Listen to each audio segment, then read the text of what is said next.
Hey guys, welcome back to my channel. আপোনালোকলৈ আকৌ এটা মিনি ভ্লগ লৈ আহিছোঁ আৰু আজি যেটো সানডে আছিলে সেইকাৰণে ভাবিলোঁ অকণ ওলাই যাওঁ। এটো হৈছে OOTD আৰু ফুল ফ্যামিলিৰ লগতে ওলাই আহিছোঁ। এফালে মা, এফালে আকৌ আমাৰ ওচৰৰ ফিল্ডখনতে এখন স্কুলৰ ফাংচন পাতিছিল আৰু সেইকাৰণে অকণ দেখাই দিলোঁ। আৰু এতিয়া আমি জলৈ গৈছিলোঁ তাৰ পৰা উভতি আহিলোঁ আৰু আমাৰ ঘৰটো যেটো অকণ হিলি এৰিয়া টাইপত, সো সেইকাৰণে পৰ্বতটো বগাইছোঁ এতিয়া আমি সবে।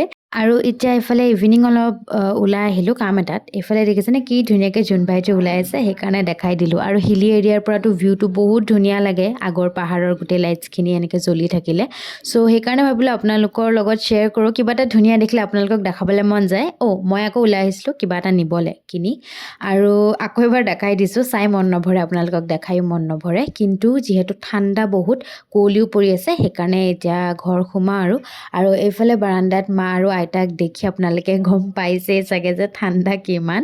সো আহি থাকোঁতে দেখিলে আমাৰ ঘৰৰ ওপৰতে মানে জোনবাইটো কি ধুনীয়া এটা ভিউ হৈ আছে ন।